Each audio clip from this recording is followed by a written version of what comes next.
Hello students, this is the next part of pregnancy video, chapter number 3, human reproduction for class 12. Students, in this video we will discuss that how gastrulation occurs. So first I want to tell you that what is gastrulation. Gastrulation means students जो आप ये तीनों layer देख रहे हैं, जो आपको मैंने पिछली वीडियो में बताया है, fate of germ layers. Fate of germ layers यानी कि 3 जर्म लेयर, एक तो ये एक्टो, ये आपका मिडल मीजो और ये आपका एंडो। तो ये तीनों जर्म लेयर किस तरह से पूरे एम्ब्रियो का फॉर्मेशन करती हैं, किस तरह से ये हमारी थोरेसिक कैविटी का फॉर्मेशन करती हैं, किस तरह से हमारी एलिमेंट्री कैनाल का फॉर्मेशन करती हैं, तो ये हम इस वीडियो में पढ़ने वाले हैं। तो गैस्ट्रुलेशन इस प्रोसेस को हम लोग कहते हैं कि these 3 layers, mesoderm, ectoderm and endoderm, how they form the whole embryo. So students, let's understand.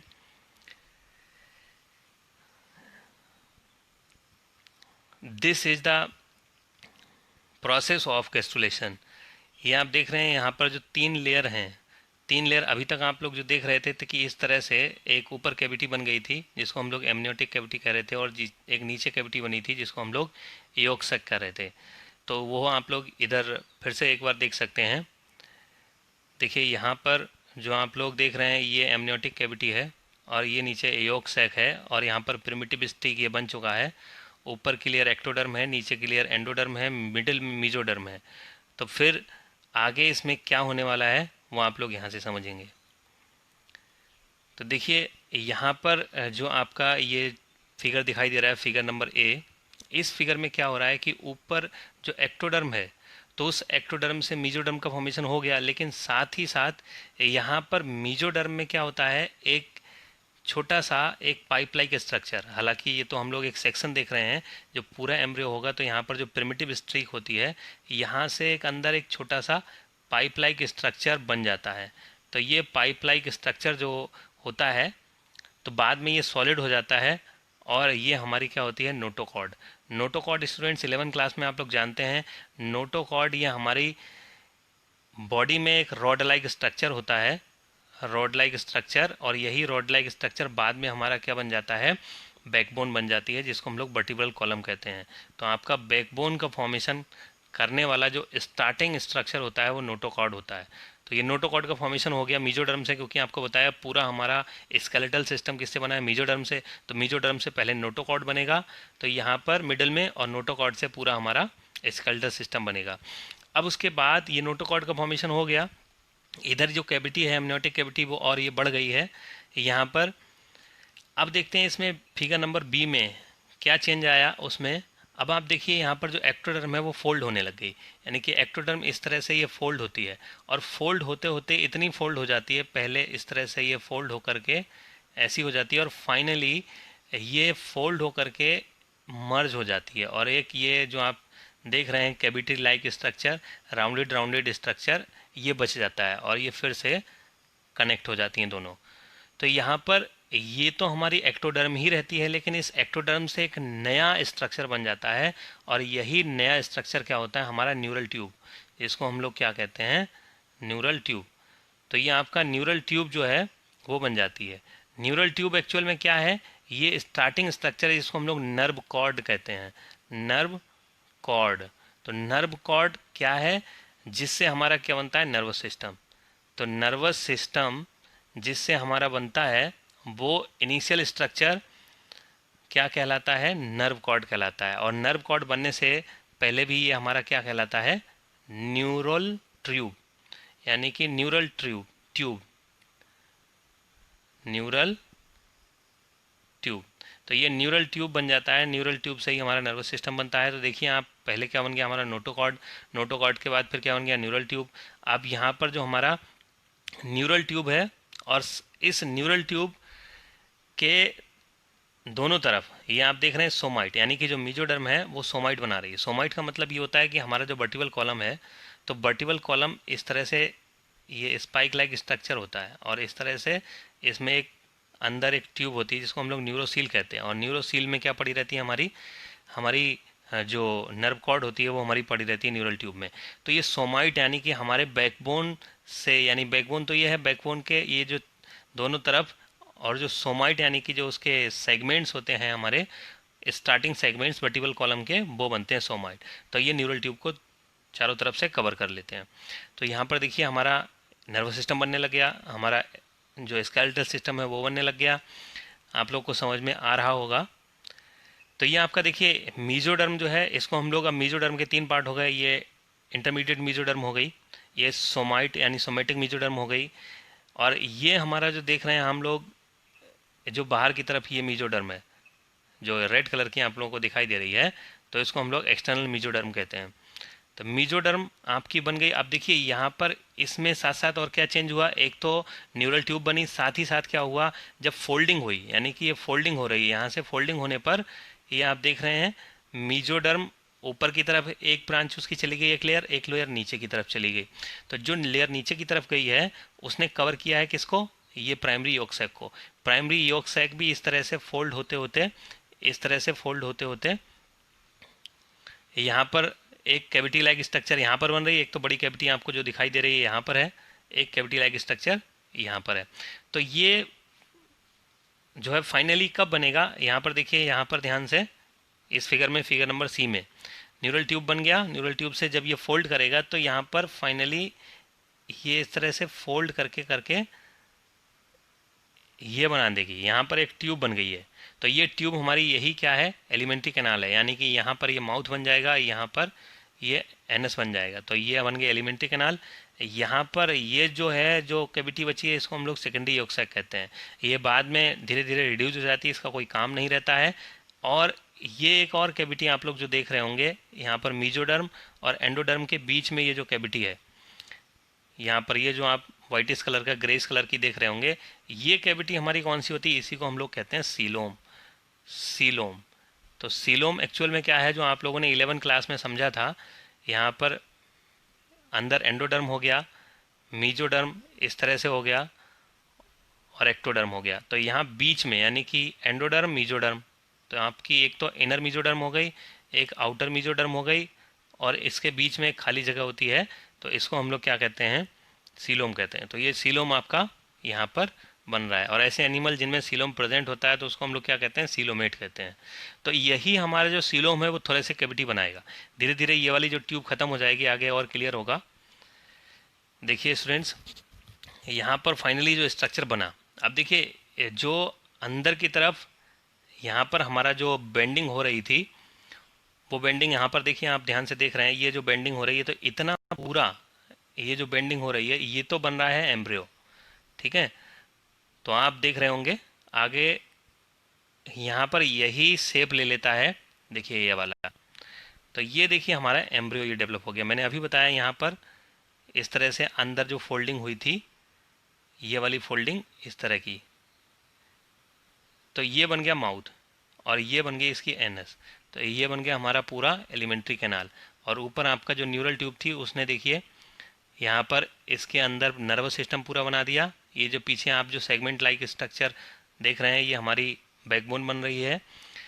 अब यहाँ पर जो ये वाली जो येलोइस कलर की जो स्ट्रक्चर दिखाई देती है हम लोगों को, मेम्ब्रेन बाउंड जो थोड़ा सा कैविटी लाइक स्ट्रक्चर है, इसी को हम लोग यॉर्क सैक कहते हैं। यॉर्क सैक दरअसल क्या होता है, एक ऐसा स्ट्रक्चर होता है जो एग यानी कि चिकन के एग में yolk sac reserve food material store करता है, जिसको हम लोग यॉर्क कहते हैं, येलोइस कलर का होता है। तो ये उस डेवलपिंग एम्ब्रियो को फूड सप्लाई करता है, नरिशमेंट करता है। लेकिन जो ह्यूमन एम्ब्रियो होता है, ह्यूमन एम्ब्रियो के लिए फूड सप्लाई कहाँ से होती है, मैटरनल बॉडी से होती है, मदर की बॉडी से होती है। तो इसीलिए इसमें रिजर्व फूड मटेरियल स्टोर नहीं होता है, इसका कोई काम नहीं होता। तो ये धीरे धीरे रिड्यूस होती चली जाती है। साथ में एक और कैविटी यहाँ पर बन जाती है, इसी से ड्राइव होती है वो। तो वो कैविटी हमारी, इसको हम लोग कहते हैं एलेंटोइज। एलेंटोइज। तो एलेंटोइज, अब एलेंटोइज यॉर्क सैक, ये दो कैविटी हो गई हमारी, और दो मेम्ब्रेन बनती हैं। दो मेम्ब्रेन कौन कौन सी होती हैं, आप लोग थोड़ा सा मैं आपको पीछे ले जा करके एक बार दिखाता हूँ। ये देखिए, यहाँ पर ये आपका जो मीजोडर्म है, मीजोडर्म और एंडोडर्म, ये दोनों मिलकर के यॉर्क सैक और एलेंटोइस बना रही हैं। इधर की जो मीजोडर्म है रेड कलर की और एक्टोडर्म है, ये मिलकर के क्या बना रही हैं, ये बना रही हैं एक मेम्ब्रेन, एम्ब्रियो के ऊपर एक कवरिंग बना रही हैं, जिसको हम लोग कोरियन कहते हैं, कोरियन। और अंदर की तरफ ये जो एक्टोडर्म है, इसके ऊपर ये क्या बना रही हैं, एमनियन, यानी कि ये एमनियन और ये कोरियन। तो आप लोग समझ पा रहे होंगे, ये amnion, chorion, yolk sac, allantois, ये जनरली हैं क्या, इनको समझ लेते हैं। ये आप जो देख रहे हैं कोरियन, देखिए बाहर की तरफ जो कोरियन है, अंदर की तरफ एमनियन है। एमनियन देखिए इसकी जो फीटस को कवर कर रही है, यानी कि इसको प्रोटेक्ट करने का काम कर रही है, तो वो एमनियन हो गई। जो बाहर से एंडोमेट्रियम के कांटेक्ट में रहती है, बिल्कुल जो ट्रोफोब्लास्ट है, तो वो कोरियन का फॉर्मेशन करती है, ट्रोफोब्लास्ट। एमनियन जो है अभी मैंने बताया था, एंडोडर्म, एक्टोडर्म और मीजोडर्म से मिलकर के कोरियन बनती है। तो कोरियन फीटस को प्रोटेक्ट करती है क्योंकि ये कैविटी बनाती है। इस कैविटी को हम लोग एमनियोटिक कैविटी कहते हैं, और इस एमनियोटिक कैविटी में ये येलोइश कलर का ये जो फ्लूइड भरा है, इसको हम लोग कहते हैं एमनियोटिक फ्लूइड, एमनियोटिक फ्लूइड। तो एमनियोटिक फ्लूइड जो है, ये एम्ब्रियो को शॉक से बचाता है। जब मदर कोई भी काम करती, उठती बैठती, चलती फिरती, सोती है, तो उस टाइम पर एम्ब्रियो को शॉक से बचाता है, जो फिजिकल शॉक होते हैं उनसे बचाता है, डेसिकेशन से बचाता है, और साथ ही साथ जो है इसमें जो मूवमेंट को पॉसिबल बनाता है। कोरियन जो है, ये आप देख रहे हैं, कोरियन का एक हिस्सा यहाँ पर है, ये कोरियोनिक बिलाई जो हैं यहाँ पर जो एंडोमेट्रियम के अंदर धसे हुए हैं, ये यहाँ से नरिशमेंट लेने का काम कर रहे हैं और प्लेसेंटा फॉर्मेशन में हेल्प कर रहे हैं। तो कोरियन प्लेसेंटा फॉर्मेशन करती है, एमनियन जो है वो एम्ब्रियो को प्रोटेक्ट करती है, एमनियोटिक कैविटी बनाती है। एलेंटोइस जो है, ये रिजर्व फूड मटेरियल इसमें होता है, लेकिन ये भी नरिशमेंट में ही काम में आती है, लेकिन इसमें कोई ज़्यादा रोल नहीं होता है इसका। एलेंटोइस जो है, आप लोग ये देख रहे हैं, एलेंटोइस जो ग्रीन कलर की मैंने अभी आपको एलेंटोइस बताई है, इसका बहुत इंपॉर्टेंट रोल होता है। एलेंटोइस का इंपॉर्टेंट रोल क्यों होता है, क्योंकि एलेंटोइस जो होती है वो फीटस के अंदर और जो प्लेसेंटा तक, यानी फीटस और प्लेसेंटा, इन दोनों के बीच में, ये तो फीटस हो गया, फीटस, और ये हो गया प्लेसेंटा। तो प्लेसेंटा और फीटस, इन दोनों के बीच में कनेक्शन का काम करती है एलेंटोइस। क्यों, क्योंकि ये क्या बनाती है, ब्लड वेसल। तो ब्लड वेसल्स बनाने का काम कौन करता है, ये ग्रीन कलर की जो आप देख रहे हैं, इसको हम लोग एलेंटोइस कहते हैं, एलेंटोइस। तो ये चार, यानी दो कैविटी हो गई और दो मेम्ब्रेन हो गई, तो ये चारों कैविटी और मेम्ब्रेन मिलकर के, इनको हम लोग एक्स्ट्रा एम्ब्रियोनिक मेम्ब्रेन्स कहते हैं, एक्स्ट्रा एम्ब्रियोनिक मेम्ब्रेन। तो दो ये एक्स्ट्रा एम्ब्रियोनिक मेम्ब्रेन और ये सैक हो गई, यॉर्क सैक और एलेंटोइस, इन सबको एक्स्ट्रा एम्ब्रियोनिक मेम्ब्रेन कहा जाता है। तो ये एम्ब्रियो के डेवलपमेंट में हेल्प करती हैं, उसको प्रोटेक्शन देती हैं, उसको नरिश करने में हेल्प करती हैं, एक्सक्रीशन में हेल्प करती हैं। अब हम लोग ये देखते हैं, देखिए यॉर्क सैक हो गया, ठीक है, यॉर्क सैक, एलेंटोइस, ये दोनों मिलकर के कोरियन के साथ एक यहाँ पर ट्यूब लाइक स्ट्रक्चर बना देते हैं, जिसको हम लोग क्या कहते हैं, अम्बिलिकल कॉर्ड कहते हैं, ये अम्बिलिकल कॉर्ड। तो यही आपका अम्बिलिकल कॉर्ड जो है, वो फीटस और मैटरनल बॉडी यानी एंडोमेट्रियम तक का कनेक्शन बनाता है। और एंडोमेट्रियम में जहाँ पर अम्बिलिकल कॉर्ड जुड़ी होती है, इस तरह से ये डिस्क शेप स्ट्रक्चर जो है, उसको हम लोग प्लेसेंटा कहते हैं। तो आप लोगों को समझ में आ रहा होगा, ये आपका फीटल पोर्शन ऑफ प्लेसेंटा है, जो आप ये बिलाई देख रहे हैं। देखिए जो ये कोरियन से जो आया है, ये फीटल पोर्शन है, और ये मैटरनल पोर्शन है, प्लेसेंटा है, जो एंडोमेट्रियम से आया है। ये जो चारों तरफ से बिलाई को घेरे हुए एंडोमेट्रियम का पार्ट। तो आप लोगों को ये क्लियर हो रहा होगा, ये एक्स्ट्रा एम्ब्रियोनिक मेम्ब्रेन्स क्या होती हैं, इनका काम क्या होता है। उधर हमने आपको प्राइमरी जर्म लेयर्स बता दी, उनका काम क्या होता है, उनके फेट ऑफ जर्म लेयर्स बता दिया। तो ये आपको क्लियर हो रहा होगा। आप मुझे कमेंट करके ज़रूर लिखिएगा अगर आपको ये वीडियो अच्छा लग रहा है या समझ में आ रहा है। तो स्टूडेंट्स, अब फाइनली हम लोग बात करते हैं कि एम्ब्रियोनिक डेवलपमेंट बीकली, जब एज होती है एम्ब्रियो की बीक में, तो कौन कौन से बॉडी ऑर्गन्स का डेवलपमेंट होता है, इसको हम लोग ऑर्गेनोजेनेसिस कहते हैं, जो आपको मैंने पहले बताया था। जो इससे पिछली वीडियो में आपको बताया था कि क्या क्या डिस्कस हम लोग करने वाले हैं इसमें। तो ऑर्गेनोजेनेसिस ये है। देखिए ऑर्गेनोजेनेसिस आप लोग जानते हैं 3rd वीक का जब एम्ब्रियो हो जाता है तो उसमें न्यूरोलेशन, अभी मैंने बताया था आपको, न्यूरोलेशन स्टार्ट हो जाता है, हार्ट बनना स्टार्ट हो जाता है। फिर इसके बाद आपका ये सब 16 वीक तक कंप्लीट हो जाता है। यहाँ पर 4th वीक में आई और हार्ट ये और डेवलप हो जाते हैं, आई का बनना शुरू हो जाता है, लिम्स का बनना शुरू हो जाता है। लिम्स का मतलब होता है हाथ और पैर, इनकी जो फिंगर हैं ये बननी शुरू हो जाती हैं, उन हाथ पैर बनने शुरू हो जाते हैं। आई और डेवलप हो जाती है यहाँ पर। देखिए 6th वीक में यहाँ पर ईयर का फॉर्मेशन शुरू हो जाता है, टीथ का फॉर्मेशन शुरू हो जाता है, पैलेट का फॉर्मेशन 7th वीक में शुरू हो जाता है, 8th वीक में ईयर का फॉर्मेशन शुरू हो जाता है। और एक्सटर्नल जेनाइटलिया मतलब हमारे जो रिप्रोडक्टिव ऑर्गन्स हैं बाहरी, यानी कि वो उनका reproductive organ, external reproductive organ, इनका डेवलपमेंट शुरू हो जाता है। तो रिप्रोडक्टिव ऑर्गन बनने लग जाते हैं 9th वीक में, और 16 वीक में आपका ब्रेन बनना शुरू हो जाता है। 20 to 36 और 36 इसमें आपका 38 वीक में पूरा सेंट्रल नर्वस सिस्टम डेवलप हो जाता है।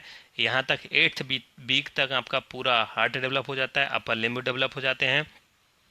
फिर आईज आपका 38 तक आईलेसिस, आईब्रो सब बन जाता है। यहाँ पर लोअर लिम्स बन जाते हैं, पैलेट डेवलप हो जाता है, टीथ डेवलप हो जाता है, एक्सटर्नल जेनाइटलिया। आप यहाँ से इसको स्क्रीनशॉट लेकर के बहुत अच्छे से समझ सकते हैं। तो स्टूडेंट्स ये आपका ऑर्गेनोजेनेसिस है। आपको मैं और पार्चुरेशन वाले वीडियो में और प्लेसेंटा फॉर्मेशन वाले वीडियो, अभी मैं आपका 3 वीडियो और बनाने वाला हूँ। एक आपका प्लेसेंटा फॉर्मेशन, प्लेसेंटा फंक्शन और पार्चुरेशन और लैक्टेशन, ये आपके 3 वीडियो बनाने वाला हूँ। तो इनमें आपको और मैं डिटेल से बता दूंगा ट्राइमेस्टर वाइज बॉडी ऑर्गन्स का फॉर्मेशन कैसे होता है, जो एनसीईआरटी में दिया हुआ है और इम्पॉर्टेंट भी है आप लोगों के लिए। तो चलिए, ये तो था आपका एम्ब्रॉनिक डेवलपमेंट, तो आप लोग को समझ में आ गया होगा। अब हम लोग नेक्स्ट वीडियो में प्लेसेंटा फॉर्मेशन और प्लेसेंटा डेवलपमेंट और प्लेसेंटा का फंक्शन